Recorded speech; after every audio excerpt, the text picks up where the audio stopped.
भैया हम भोजपुरी गायक सुमन सिंह लहरी बलभद्रपुर वार्ड संख्या 12 के पूजनीय ग्रामीण जनता, चाचा चाची, भैया भाभी, मामा मामी, सास ससुर, नाना नानी से निवेदन कर रहल बानी कि फिर से बीबी नजीरा जी के जिताई जा और वार्ड सदस्य बनाई जा।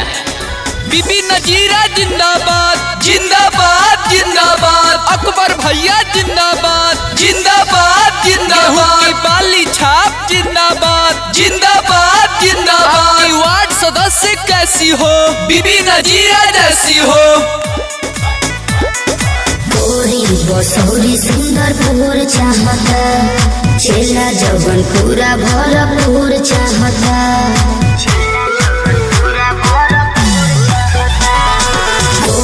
बसौरी सुंदर पूर चाहता, चेला जवन पूरा भरपूर चाहता। गेहूं की बाली छापे बटन दबावे के बाद, क्रम संख्या 1 पे बटन दबावे के बाद, बीबी नजीरा के वार्ड बनावे के बाद, बलभद्रपुर से विजयी बनावे के बाद।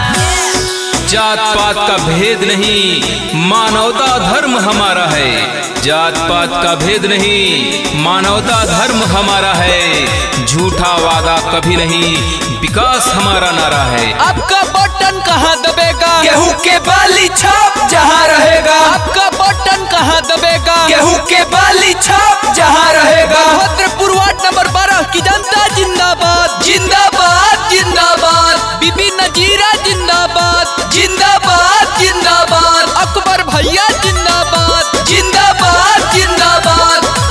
जनता लोग प्यार बरसइबे करे, इन्हीं के अब के जीतइबे करे।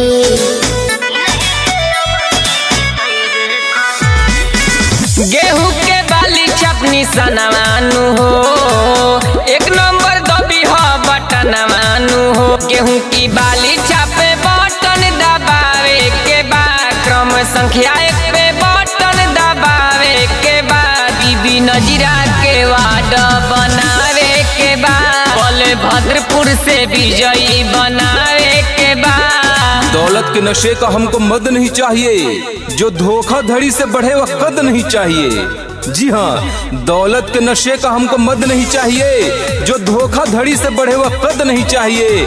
जनता के आदेश पे मैदान में उतरे हैं, तिजोरी भरने के लिए हमें यह पद नहीं चाहिए। जन जन की यही पुकार, बीबी नजीरा अब की बार। जन जन की यही पुकार, अकबर भैया अब की बार। आपका बटन कहाँ दबेगा, गेहूं के बाली छाप जहाँ रहेगा। आपका बटन कहाँ दबेगा, गेहूं के बाली छाप जहाँ रहेगा। बलभद्रपुर वार्ड नंबर 12 की जनता जिंदाबाद जिंदाबाद जिंदाबाद, बीबी नजीरा जिंदाबाद जिंदाबाद जिंदाबाद, अकबर भैया जिंदाबाद जिंदाबाद जिंदाबाद।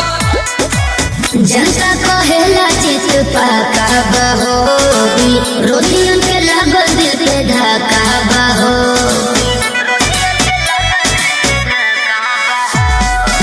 जनता के बाटे मनवानु हो, गेहूं के बाली छपनी सनवानु हो। गेहूं की बाली छापे बटन दबावे के बाद, क्रम संख्या 1 पे बटन दबावे के बाद, बीबी नजीरा के वार्ड बनावे के बाद, बलभद्रपुर से विजयी बनावे के बाद। कोई नोटों के तो कोई बोतलों के सहारे बैठा है, कोई विकास के झूठे खोखलों के सहारे बैठा है। अरे कोई जाकर कह दो उनसे, चुनाव वही जीतेगा जो जनता के दिलों में हौसलों के सहारे बैठा है।